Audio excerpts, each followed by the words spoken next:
Selamat datang di channel. Kamu tanya. Nah, kali ini kakak bakal bahas bagaimana mencari dan mendapatkan beasiswa. Jadi di channel ini kakak cuma ngomongin apa yang sudah dialami. Jadi minimal ini work untuk kakak. Jadi kalian tinggal modifikasi sesuai dengan kondisi kalian. Nah, karena sudah dialami sendiri, jadi kakak pede ngomong hal-hal ini. Jadi ini bukan hal-hal yang mengawang-awang atau dari buku atau seperti apa. Ini pure dari pengetahuan dan pengalaman yang sudah dilakukan. Nah, kakak ngerasa berpengalaman masalah beasiswa karena ya beberapa kali dapat beasiswa, ada yang lokal, ada juga grant dari luar negeri. Grant itu kayak bantuan dana untuk melakukan suatu project biasanya, sampai beasiswa di luar negeri. Jadi ya lumayan sempat mengalami beberapa kali. Nah, dan dari yang dialami, formatnya pun kan beda-beda beasiswa itu. Ada yang asal lolos beasiswa misalnya dibayarin kuliahnya. Terus tapi banyak juga kok format-format lain. Misalnya tuh kakak pernah dapet beasiswa yang berdasarkan IPK. Jadi misalnya nih kalau IPK-nya 3,5 dapat berapa dananya. Kalau IPK-nya 3,2 misalnya dapat berapa. Jadi sistemnya kayak gitu, tergantung besarnya IPK kita. Nah, jadi karena selain itu sumber beasiswanya pun banyak kan. Ada yang dari pemerintah, ada yang dari perusahaan swasta misalnya, ada yang dari internal kampus, atau misalnya dari yayasan tertentu. Nah, jenis dan ketentuannya pun beda-beda. Jadi ini buat yang mana nih? Nah, tips-tips ini saya kasih secara general. Jadi bisa dipakai secara general ke banyak tipe beasiswa. Nah, tentunya kalian harus memodifikasi tergantung dengan beasiswa dan kondisi kalian. Oke, kalau gitu kita mulai dari yang nomor pertama. Nah, yang pertama itu adalah kalian harus mendapatkan info sebanyak-banyaknya. Ini adalah salah satu kesalahan saya dulu. Jadi walaupun saya bersyukur dapat beasiswa, tapi saya banyak melewatkan beberapa beasiswa yang bagus. Apakah itu mungkin karena waktu itu males atau memang tidak punya informasi ke situ. Dan dulu memang saya bukan tipikal mahasiswa yang beasiswa hunter gitu. Ya mahasiswa yang biasa aja gitu. Kuliah main seperti itu. Terus kalau zaman sekarang sih info beasiswa itu didapat dari mana? Kalau dulu sih dari temen atau kalau nggak yang ditempel di kampus. Kalau sekarang jauh lebih mudah. Tinggal follow aja sosial media tentang beasiswa. Dan rata-rata infonya itu lengkap kok kalau saya lihat. Kita di situ bakal tahu syaratnya apa, deadline-nya apa, terus prosesnya seperti apa. Nah, kalian tinggal catat dan mulai penuhi syaratnya itu satu-satu. Jadi kalau dari pengalaman sih proses beasiswa itu memang nggak harus pelan-pelan. Jadi nggak bisa buru-buru misalnya minggu depan ditutup kita langsung mengerjakan semuanya. Biasanya itu agak kurang efektif. Nah, kadang juga ada beasiswa yang infonya itu agak kurang menyebar, jadi cuman ada di lingkungan-lingkungan tertentu. Itu misalnya karena beasiswanya memang internal, misalnya cuman beasiswa kampus atau beasiswa daerah tertentu, atau untuk mendapatkan beasiswa itu terkadang perlu ada rekomendasi tertentu. Jadi rekomendasi dari organisasi tertentu atau misalnya dari orang tertentu. Nah, oleh karena itu penting banget buat ngelakuin tips nomor 2 ini. Nah, hal kedua yang harus kalian lakukan adalah ikutan organisasi atau komunitas yang kalian suka. Jadi alasannya itu ada beberapa. Yang pertama, kalian pada umumnya dalam seleksi beasiswa bakal ditanya kegiatan di luar sekolah apa atau di luar kuliah apa yang kalian lakukan. Nah, yang kedua adalah ya banyakin kenalan karena kita nggak tahu beneran peluang itu datangnya dari mana. Siapa tahu salah satu anggota komunitas itu punya info yang berharga. Dan yang ketiga dan yang paling penting ya buat have fun lah. Jadi mahasiswa atau pelajar itu jangan cuman di kelas doang, kalian harus dapet pengalaman di luar itu. Tapi jangan masuk suatu organisasi cuman buat beasiswa doang. Karena saya lihat beberapa teman ada yang kayak gitu sih. Jadi kalian harus beneran relate dan enjoy kerjasama dengan organisasi itu.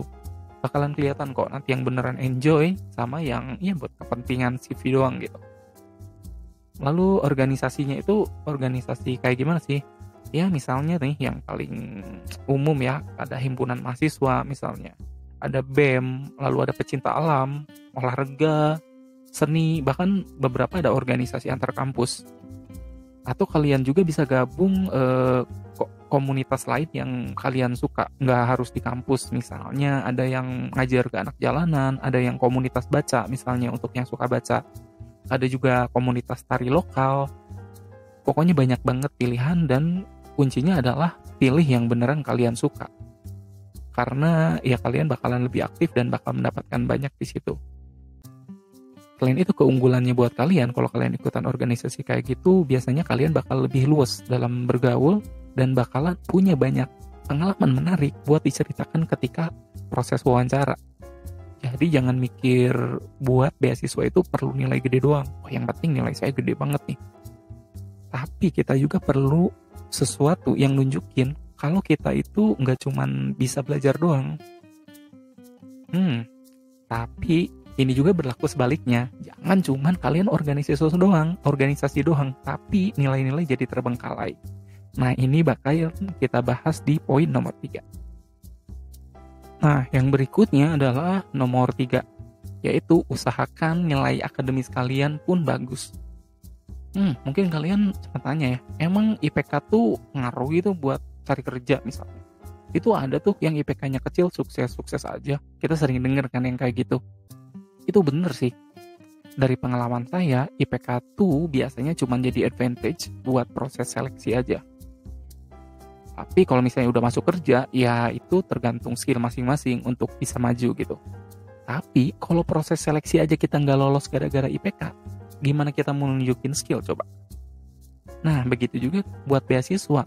Tentunya kalian ada yang misalnya nih sudah aktif di organisasi, jadi ketua BEM, masuk komunitas sana-sini, tapi IPK-nya nggak memenuhi syarat.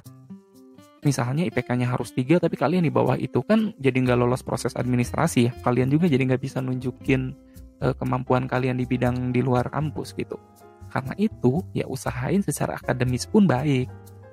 Ini juga ngaruh, karena kemungkinan beasiswa akan minta rekomendasi biasanya. Dan dosen atau guru itu biasanya orang yang kredibel dan sering dipakai untuk rekomendasinya. Jadi kan enak ya kalau minta rekomendasi, tapi nilai kita bagus. Dan pengalaman saya sih biasanya, dosen inget kalau kita nilainya bagus dan dengan senang hati bakal ngasih rekomendasi ke kita. Bahkan dulu ada dosen yang lupa sama kakak, karena kelasnya udah lama banget gitu. Terus dia cuma nanya, dulu kamu dapat nilai apa di kelas saya? Untungnya waktu itu saya dapat A. Jadi ya dia, oke, kalau gitu saya kasih rekomendasi saya. Enak kan? Nah, jadi tapi IPK-nya pun gak harus misalnya 3,8 atau 4 gitu. Ya kalau bisa sih bagus sih, tapi ya minimal harus sesuai dengan syarat IPK beasiswanya. Inilah pentingnya tahap pertama tadi, untuk netapin target kalian. Ya kalau misalnya syaratnya 3 IPK-nya, ya minimal kalian bisa dapat segitu. Ya lebihin dikit lah kalau bisa. Nah, sekarang kita bakal masuk ke tips nomor 4. Nah, yang keempat adalah tanya ke orang yang dapat beasiswa incaran kalian. Karena terkadang tiap beasiswa itu punya ketentuan dan trik-trik spesifik ya. Misalnya ada yang mau beasiswa Jarum misalnya, atau PDP misalnya, itu biasanya ada kekhususan sendiri. Jadi ini penting nih buat cari info ke orang yang kalian tahu. Jadi kalian bisa minta mereka ceritain beasiswanya itu kayak gimana, bagusnya apa, kurangnya apa, terus programnya itu ada apa aja. Soalnya banyak beasiswa yang nggak cuman kasih dana aja gitu. Ada yang ngadain pelatihan atau gathering semua penerima beasiswa. Ada juga yang misalnya ngasih kesempatan magang. Jadi kalian juga bisa lihat beasiswa mana yang lebih cocok untuk kalian gitu. Terus kalian juga bisa tanya proses waktu cari beasiswanya kayak gimana sih. Lagi-lagi, orang yang pernah ngalamin sendiri biasanya punya insight menarik tentang cara dapetin beasiswa, dan tentunya itu bisa diadaptasi sama kalian. Dan kadang nih, beberapa beasiswa itu suka minta rekomendasi. Kan enak ya kalau misalnya kalian udah kenal orang yang udah dapet itu gitu.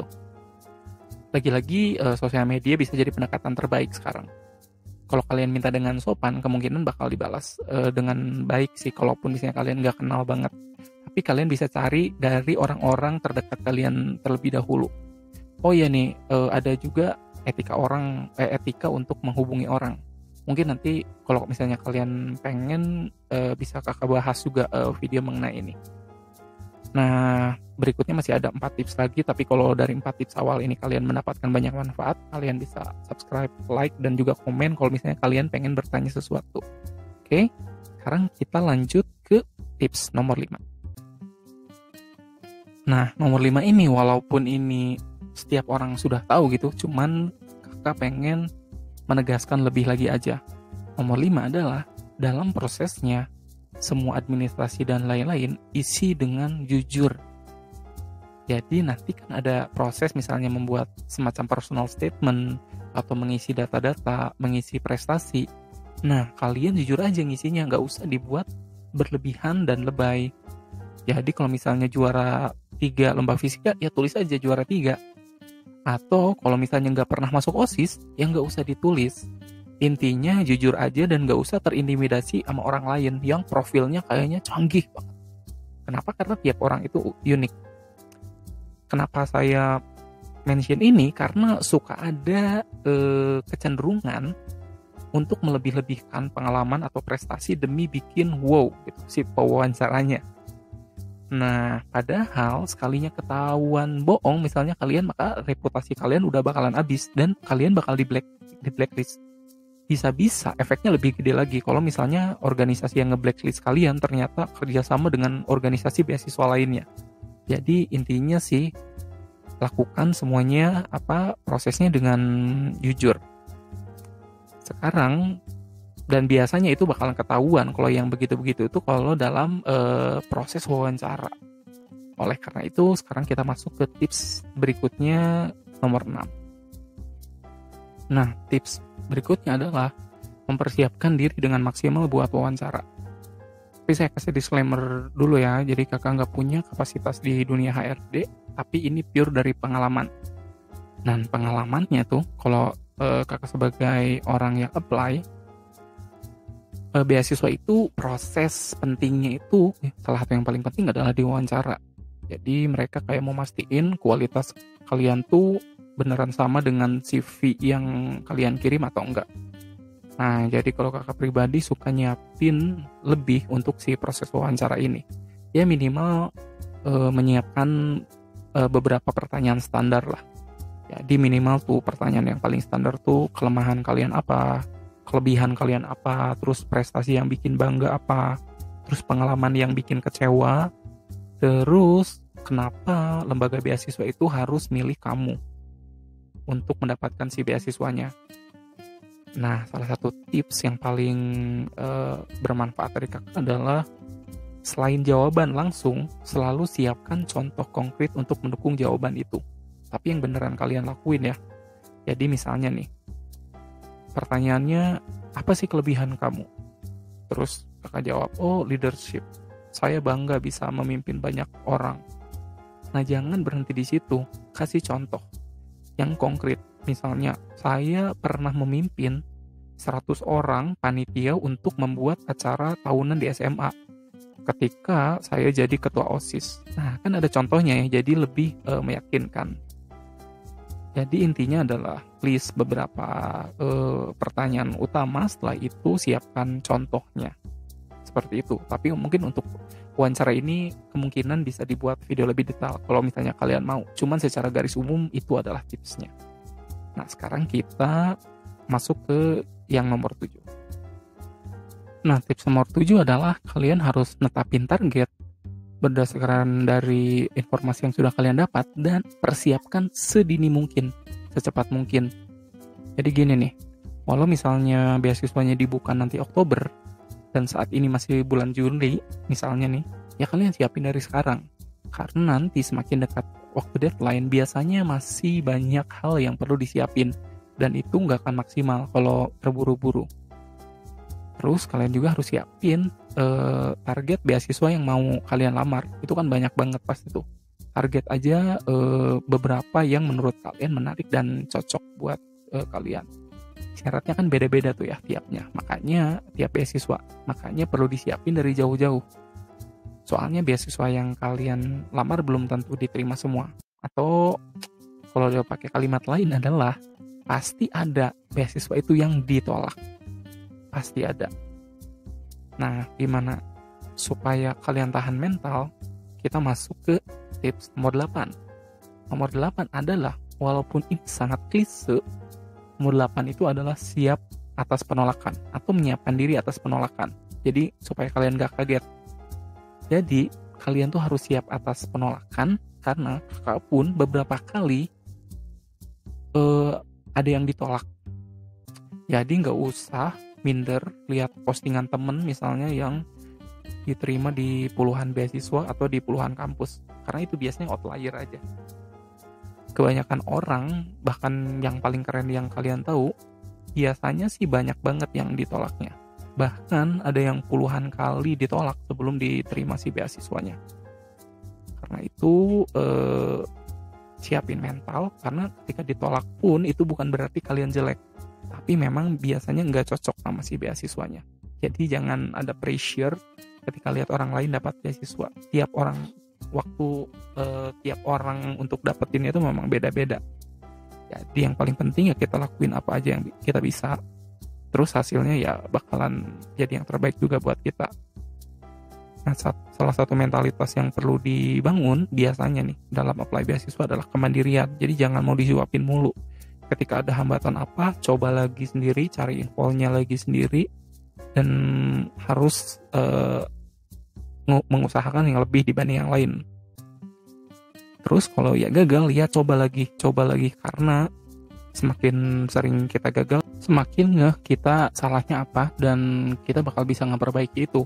Apakah misalnya personal statementnya kurang bagus, ataukah ketika dalam proses wawancaranya kurang bagus.